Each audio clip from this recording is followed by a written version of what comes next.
तस्वीरें हैं भोपाल से बहुजन समाज पार्टी कार्यालय प्रदेश कार्यालय D1574 बंगले से। ये तस्वीरें आप देख रहे हैं, सैकड़ों की तादाद में यहाँ पर महिलाएं इकट्ठा हुई हैं। और उद्देश्य क्या था? उद्देश्य था जो गृह मंत्री ने जो बयान दिया है 17 दिसंबर को भारत के सबसे बड़ी पंचायत में राज्यसभा में, जो बाबा साहब डॉक्टर अंबेडकर को लेकर उन्होंने टिप्पणी की है कि अंबेडकर एक फैशन हो गया है। अगर इतनी बार अंबेडकर का नाम ना लेकर किसी भगवान का नाम लेते तो 7 जन्मों तक स्वर्ग मिल जाता है, जिसका विरोध किया है बहुजन समाज पार्टी के कार्यकर्ताओं ने। ये तस्वीरें आप देख रहे हैं D1574 बंगले जो प्रदेश कार्यालय बहुजन समाज पार्टी का, वहाँ से तमाम बहुजन समाज पार्टी के ये चेहरे हैं जो आपको संघर्ष करते हुए हमेशा दिखते हैं। दोस्तों, ये मध्य प्रदेश की राजधानी भोपाल से बसपा के कार्यालय से तस्वीरें आप देख रहे हैं। आज बड़ी तादाद में महिलाओं ने और बहुजन समाज पार्टी के कार्यकर्ताओं ने जिला कलेक्ट्रेट जाकर वहां अपना विरोध प्रदर्शन किया है और अमित शाह के उस बयान का पुरजोर विरोध किया है, जिसमें बाबा साहब डॉक्टर अंबेडकर को उन्होंने कहा है कि भगवान के बराबर नहीं है अंबेडकर। अगर भगवान का नाम लेने से स्वर्ग मिलता है तो बहुजन समाज पार्टी के लोग जो देश भर में बाबा साहब डॉक्टर अंबेडकर के अनुयायी हैं, क्या अंबेडकर का नाम लेने से नर्क मिलता है? आइए जानते हैं, बात करते हैं हमारे इस कार्यक्रम में जो आगेबान थे बसपा के जिला अध्यक्ष और तमाम पदाधिकारी।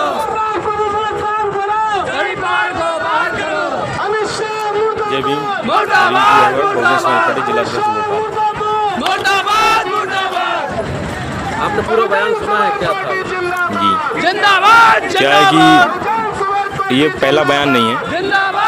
मनुवादी व्यवस्था के जो लोग हैं इनका हमेशा से ही ST SC OBC माइनॉरिटी के लोगों के हमेशा से टीका टिप्पणी रही है।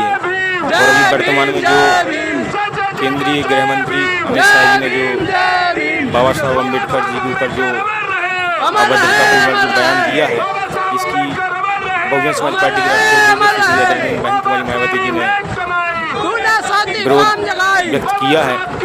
और आज पूरे देश भर में पूरे 700 जिलों में आज बहुजन समाज पार्टी के बैनर तले महामहिम राष्ट्रपति जी के नाम कलेक्टर में ज्ञापन दिया गया था।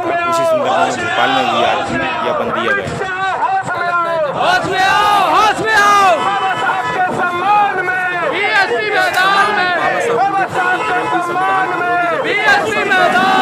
करते हैं बाबा साहब डॉक्टर अंबेडकर की विचारधारा और अम्बेडकर दुगनी ताकत से और बढ़ते हैं। बिल्कुल। हमारे बयान के बाद अपने आप देखिए, हमारे मसीहा के ऊपर अगर कोई इस प्रकार से गलत टीका टिप्पणी करेगा तो बहुजन समाज रुकने वाला नहीं है। ये 15% लोग अगर 85% के जो महापुरुष हैं अगर उनके ऊपर किसी भी प्रकार के इस प्रकार अभद्रतापूर्वक बयान देंगे उनको किसी भी कीमत में बख्शा नहीं जाएगा। और पार्टी हमेशा से ऐसे लोगों के खिलाफ विरोध प्रदर्शन करती रही है और करती रहेगी।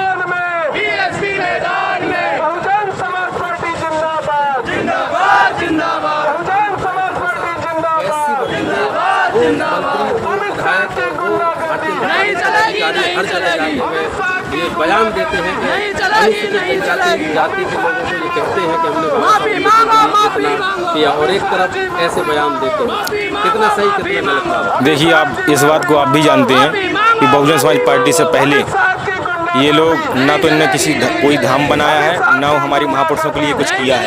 ये तो बहुजन समाज पार्टी की ताकत है कि इन लोगों की मजबूरी आज की डेट में है कि इन लोगों को करना पड़ रहा है। ये मन से कुछ नहीं करते हैं। ये बहुजन समाज पार्टी की ताकत ही है कि इनको आज बिना मन से भी ये सब चीज़ें करना पड़ती है।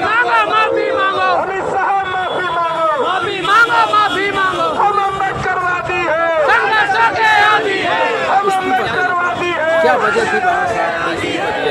देखिए, हमारे लिए तो ऐसा है कि ना कांग्रेस ठीक है ना भारतीय जनता पार्टी ठीक है। वो दोनों एक ही थाली के चट्टे बट्टे हैं और हमारा तो एक ही झंडा है, एक ही पार्टी बहुजन समाज पार्टी।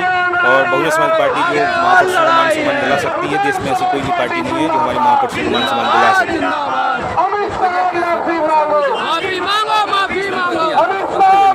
देखिए, उसमें भी बाबा साहब को काफ़ी प्रताड़ित किया गया, जिस वजह से बाबा साहब को कानून मंत्री पद से इस्तीफा देना पड़ा।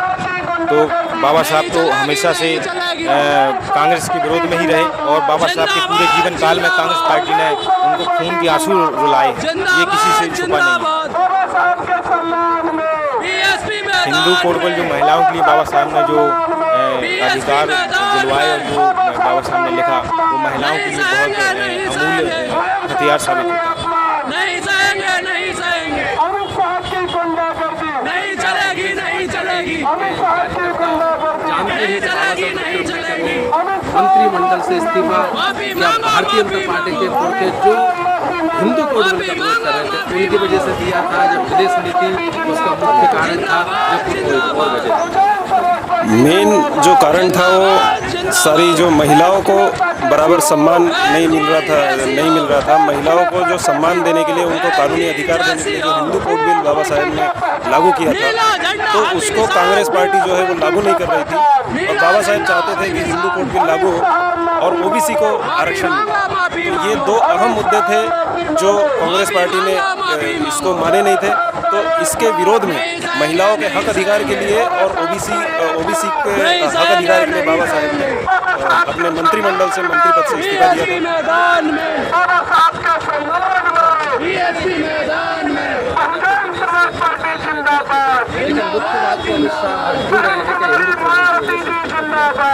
क्या है कि ये जो लोग हैं, तो ये ऐसा वर्ग है जो शुरू से ही ना तो भारत का विकास चाहते थे, न भारत के लोगों का विकास चाहते थे, न महिलाओं का विकास चाहते थे। आपको याद होगा अभी 3-4 साल पहले जब हमारे देश की बेटियों ने 5-5 गोल्ड मेडल जीते, तब अमित शाह जी क्या कहते थे कि देश की बेटियों को जो है चूल्हा चौका करना चाहिए। तो ये तो इनकी सोच है। आप समझ सकते हैं कि ये इन्होंने कितना विकास किया है। ये तो मजबूरी में चीजें कर लेते हैं। अमित शाह माफी मांगो, माफी मांगो, माफी मांगो।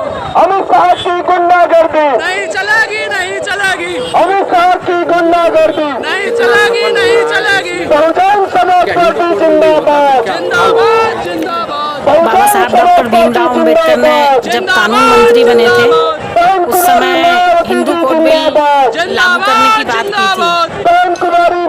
उसके पहले महिलाओं को ना तो पढ़ने लिखने का अधिकार था और ना ही समानता थी, ना ही वोट देने का अधिकार था। ये पहली बार था कि इस देश में सैकड़ों हजारों भगवानों के बाद बाबा साहब का जन्म हुआ और बाबा साहब ने दलितों, पिछड़ों, मुस्लिमों और महिलाओं के लिए सोचा। उन्होंने देखा कि जो दूसरे लोग ताड़ित हैं, महिलाएं उससे भी ज्यादा शोषित हैं। इसलिए बाबा साहब ने महिलाओं को संपत्ति का अधिकार दिया, वोट के अधिकार के लिए लड़े, मातृत्व को पास दिलाया। पास करानी चाहिए थी, लेकिन जब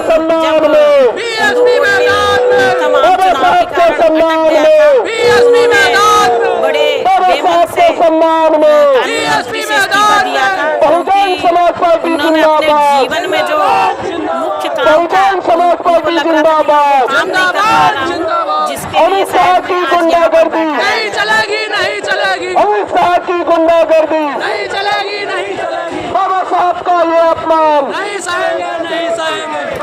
इस बयान के बाद कितनी इज्जत है भारतीय जनता पार्टी? देखिए, अमित शाह जो गृह मंत्री हैं, उन्होंने जो बेतुका बयान दिया बाबा साहब के बारे में, उसके लिए तो जो भाजपा की महिला नेता है और जो महिलाएं काम कर रही है वहाँ पर, उनको अमित शाह को चूड़ियाँ भेजनी चाहिए।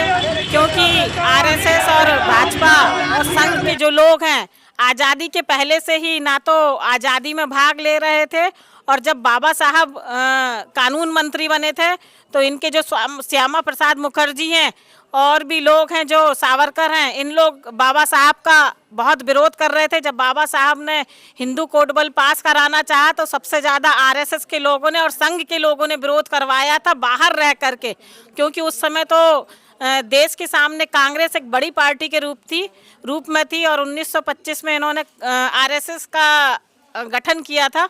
तो ये बाहर रहकर जो आज छोटे छोटे झुग्गी झोपड़ियों में या ऐसे हमारे नासमझ बच्चों को आरएसएस या संघ की शाखा में जोड़ लिया जाता है और उनसे फिर दंगे करवाए जाते हैं, इस तरह का माहौल आरएसएस वहाँ पैदा कर रही थी। तो मेरा मानना है कि उन महिलाओं को जागृत होना चाहिए जो आज बाबा साहब अम्बेडकर की वजह से, चाहे वो सरपंच बन रही हों, पार्षद बन रही हूँ, महापौर बन रही हूँ, मंत्री बन रही हूँ, या फिर आज राष्ट्रपति भी हमारी बनी है, तो वो बाबा साहब की कलम की वजह से बनी है, ना कि सावरकर और श्यामा प्रसाद मुखर्जी या फिर आरएसएस के वजह से बनी है। भारतीय जनता पार्टी मुर्दाबाद, मुर्दाबाद, मुर्दाबाद। भारतीय जनता पार्टी मुर्दाबाद, मुर्दाबाद, मुर्दाबाद। बहुजन समाज पार्टी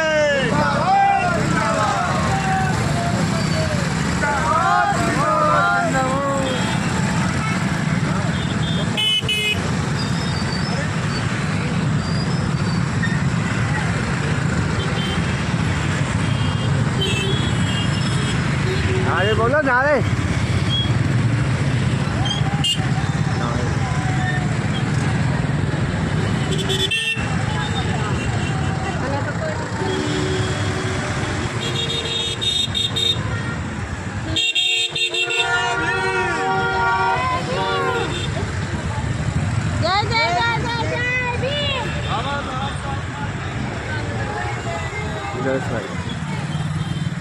बोलो बोलो। तापमान नहीं जाएंगे, नहीं जाएंगे। मैं आ रहा हूँ आगे धीमे धीमे।